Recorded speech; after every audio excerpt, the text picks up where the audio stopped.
Thanks for watching. Don't forget to like, comment, share and subscribe to. بیانات میں عموماً جو باتیں بولی جاتی ہیں ان میں سے ایک بات یہ بھی کہی جاتی ہے کہ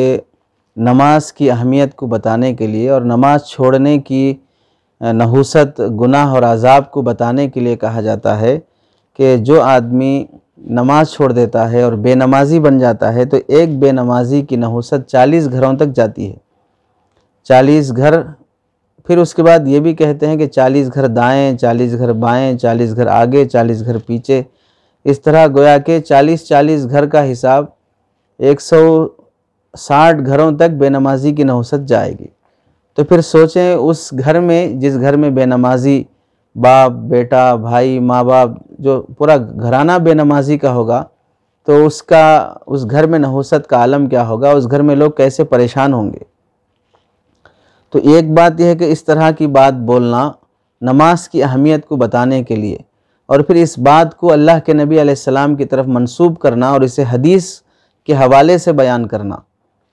تو چاہے اس بات کو حضور صلی اللہ علیہ وسلم کی طرف منسوب کر کے بیان کیا جائے حدیث کے حوالے سے، یا اس کو دین کی بات کہہ کے بیان کیا جائے، بہر صورت اس طرح بے نمازی کی نحوست آس پاس کے 40 گھروں تک جانا کسی حدیث سے ثابت نہیں ہے. اللہ کے نبی علیہ السلام کی طرف منسوب کر کے اسے بیان کرنا درست نہیں ہے. ملک کا مشہور ادارہ ایشیا کا دارالعلوم دیوبند کے دارالافتاء سے یہ سوال کیا گیا تو دارالافتاء سے جواب ملا بے نمازی کی نحوست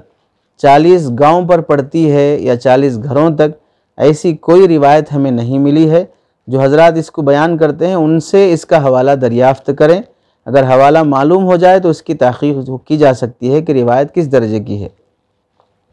پڑوس ملک کا دارالافتاء مشہور جامعہ علوم اسلامیہ علامہ محمد یوسف بن نوری ٹون نے مذکورہ روایت کے تحت میں لکھا ہے کہ تلاش کے باوجود اس بات کا ثبوت کتب احادیث میں نہیں مل سکا. ایسے ہی مفتی طارق امیر خان صاحب دامت برکاتہم نے اپنی کتاب غیر معتبر روایات کا فنی جائزہ جلد نمبر 2 صفحہ نمبر 425 پر لکھا ہے کہ روایت ہمیں اب تک سندن کسی معتبر حدیث یا کتاب کے حوالے سے نہیں ملی ہے. تو اس بات کو حضور صلی اللہ علیہ وسلم کی طرف منسوب کر کے بیان کرنا حدیث کے حوالے سے یا دین کی بات کہہ کر بیان کرنا درست نہیں ہے، چونکہ ہم دین پر لانے کے لیے ایسی بات جو دین میں نہیں ہے اسے گھڑ کر بیان کرنا خود ایک بے دینی کی بات ہے. رہی بات جہاں تک نماز چھوڑ دینے کا مسئلہ اور اس کی قباحت، تو تمام علماء کا اس بات پر اتفاق ہے کہ جس طرح شراب پینا حرام ہے، زنا حرام ہے، چوری حرام ہے، رشوت اور سود حرام ہے، اسی درجے کا حرام نماز چھوڑنا بھی ہے. حرمت میں کوئی فرق نہیں ہے، بلکہ نماز جب چھوڑی جاتی ہے تو ظاہر سی بات ہے وہ دن میں 5 ٹائم چھوڑی جاتی ہے. انسان شاید 5 ٹائم نماز شراب نہیں پیتا ہوگا، لیکن 5 ٹائم نماز چھوڑ رہا ہے تو 5 مرتبہ وہ حرام کام کر رہا ہے. اسی لیے فقہا میں سے امام احمد بن حنبل رحمۃ اللہ علیہ فرماتے ہیں کہ جو نماز چھوڑ دیتا ہے وہ کافر ہو جاتا ہے اور پھر اسے قتل کر دیا جائے گا. امام مالک اور امام شافعی رحمۃ اللہ علیہ فرماتے ہیں کہ وہ کافر تو نہیں ہوگا لیکن اسے قتل بہر صورت کر دیا جائے گا. امام ابو حنیفہ رحمۃ اللہ علیہ تمام احادیث کی روشنی میں منشأ حدیث کو سامنے رکھتے ہوئے فرماتے ہیں کہ وہ کافر نہیں ہوگا، اسے قتل بھی نہیں کیا جائے گا، البتہ حاکم اسے جیل میں ڈال دے اور اسے مجبور کرے یہاں تک کہ وہ نماز کا پابند ہو جائے اور توبہ کرے. جب تک وہ توبہ کر کے نماز شروع نہیں کر لے گا اس وقت تک اسے جیل سے رہائی نہیں ملے گی، اگرچہ کہ وہ جیل میں ہی مر جائے. تو یہ قانون اور یہ ضابطے بنے ہی اس واسطے ہیں کہ آدمی نماز کا پابند ہو، اور یہ سختی اسی واسطے ہے کہ آدمی کھلے عام نماز نہ چھوڑے.